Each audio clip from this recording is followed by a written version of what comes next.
দুটো পার্টনারশিপই 60+। পার্টনারশিপ গুলো না হওয়ার কারণেই বাংলাদেশ ঢুকেছে, 191-তে অল আউট হয়েছে। প্রথম 20 বলের মধ্যেই বোধহয় শান্ত 4-5টা বাউন্ডারি হাতিয়ে ফেলেছিলেন। 4 জনই উইকেটের পেছনে আউট হয়েছেন। সিলেট টেস্টের তৃতীয় দিন শেষে বাংলাদেশ এমন একটা জায়গাতে দাঁড়িয়ে আছে 112 রানের লিড নিয়ে, যেখান থেকে বাংলাদেশ পুরো ম্যাচটা জিম্বাবুয়ের আয়ত্ত থেকে বের করে নিয়ে যেতে পারে। আবার খুব ভালো সম্ভাবনাও আছে বাংলাদেশ 250 রানের মধ্যে অল আউট হয়ে জিম্বাবুয়েকে 170+ টার্গেট দিতে পারে। নির্ভর করছে ঠিক পার্টনারশিপটা, যে পার্টনারশিপ এক্সিস্টিং জাকের আলী অনিক এবং ক্যাপ্টেন নাজমুল হোসেন শান্ত, তাদের পার্টনারশিপটা 39-এর পার্টনারশিপ 92 বলে সেটা কত দূর পর্যন্ত যেতে পারে। পার্টনারশিপের কথাটা বলাতেই সবচেয়ে বড় আলোচনাটা আসা উচিত যে বাংলাদেশের 3টা যে পার্টনারশিপ, সেটা এখনো পর্যন্ত এই টেস্টের প্রেক্ষাপটে বাংলাদেশকে কমান্ডিং পজিশনে না রাখলেও একটা মোটামুটি স্বস্তির জায়গা নিয়েছে। 3টা পার্টনারশিপ, জাকের আলী অনিক এবং ক্যাপ্টেন নাজমুল হোসেন শান্তর পার্টনারশিপের কথা বললাম। এর আগে ক্যাপ্টেন শান্ত এবং মুমিনুলের পার্টনারশিপ, তারও আগে মুমিনুল এবং মাহমুদুল জয়ের পার্টনারশিপ। দুটো পার্টনারশিপই 60+। এবং ইন্টারেস্টিং পার্ট হচ্ছে দ্বিতীয় এবং তৃতীয় উইকেটের যে পার্টনারশিপ, সেটা 31 ওভারে দুটো পার্টনারশিপে 121 রান হয়েছে। এই যে রানটা, এই রানটা বাংলাদেশকে মোটামুটি স্বস্তিদায়ক একটা অবস্থানে নিয়ে গেছে। কেননা ফার্স্ট ইনিংসের কথা যদি আমরা বলি, তাহলে পার্টনারশিপ গুলো না হওয়ার কারণেই বাংলাদেশ ঢুকেছে, 191-তে অল আউট হয়েছে। এই সেকেন্ড ইনিংসে দুটো পার্টনারশিপ 60+ হয়েছে এবং একটা 39 এখনো পর্যন্ত নট আউট পার্টনারশিপ। সবকিছু মিলে বাংলাদেশ 194 পর্যন্ত যেতে পেরেছে, লিড হয়েছে 112। First credit goes to all the partnerships এবং ক্যাপ্টেন নাজমুল হোসেন শান্ত। শান্তর ইনিংসটা খুব ইন্টারেস্টিং। প্রথম 20 বলের মধ্যেই বোধহয় শান্ত 4-5টা বাউন্ডারি হাতিয়ে ফেলেছিলেন। অর্থাৎ শুরুতে উইকেটে এসে তিনি অপোনেন্টকে চার্জ করার চেষ্টা করেছেন, পজিটিভ থেকেছেন, দ্রুত রান করার চেষ্টা করেছেন। এর ফলে যেটা হয়েছে, অপোনেন্ট অ্যাটাকিং ফিল্ডিংটা ভুলে একটু ডিফেন্সিভ ফিল্ডিং, সিঙ্গেল অ্যালাউ করা, এই কাজগুলো করেছে এবং তখন বাংলাদেশের পক্ষে 1-2 খেলাটা তুলনামূলক সহজ হয়েছে।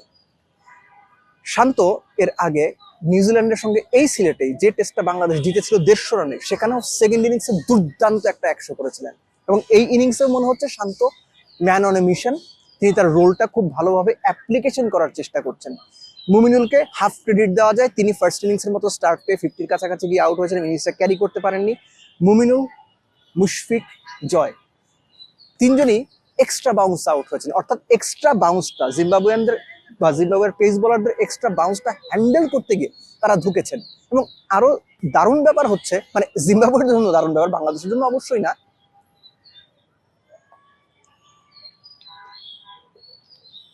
বাংলাদেশের টপ 4 ব্যাটার জয়, মুমিনুল, সাদমান এবং মুশফিকুর রহিম 4 জনই উইকেটের পেছনে আউট হয়েছেন।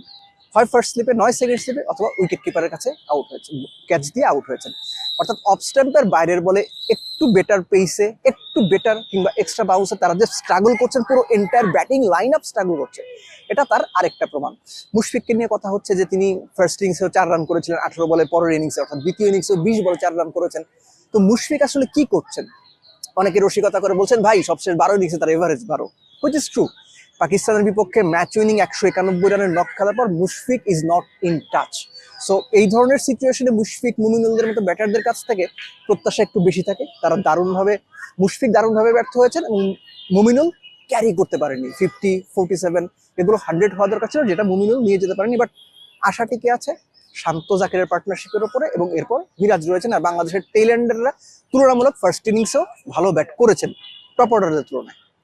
Back in to the square one, কিংবা প্রথমে যেটা বলে শুরু করেছিলাম, বাংলাদেশ এই ফার্স্ট টেস্ট বা সিলেট টেস্টটাতে এমন একটা জায়গাটা দাঁড়িয়ে আছে যে 194 4 উইকেটে। ফার্স্ট সেশনটা, পরের দিনের ফার্স্ট সেশনটা বাংলাদেশ কিভাবে হ্যান্ডেল করে, এটার উপরে এই টেস্টে বাংলাদেশ জিতবে কিনা তার উপর সেটা অনেকটাই নির্ভর করছে। কেননা আমি আগেই শুরুতেই বলেছিলাম যে বাংলাদেশ এই টেস্টে সেকেন্ড ইনিংস 250 রানে অল আউট হয়ে যেতে পারে, সেই সম্ভাবনা রয়েছে। কিন্তু একটা ভালো পার্টনারশিপ যদি দাঁড়িয়ে যায়, শান্ত যদি সিলেটে আবারও নিউজিল্যান্ডের মতো দ্বিতীয় ইনিংসে একটা ভালো 100 বা ভালো ইনিংস খেলতে পারেন, জাকের, মিরাজ যদি তাকে সাপোর্ট দিতে পারেন, বাংলাদেশ যদি কোনোভাবে 220+ বা অ্যারাউন্ড 250 লিড নিতে পারে বা টার্গেট দিতে পারে জিম্বাবুয়েকে, জিম্বাবুয়ের জন্য এই টেস্ট জেতাটা ভয়ঙ্কর রকম কঠিন হতে যাচ্ছে। কিন্তু অ্যাবাভ এভরিথিং সবকিছু নির্ভর করছে বাংলাদেশ পরবর্তী দিনে ঠিক কতটা ভালো ব্যাট করতে পারে।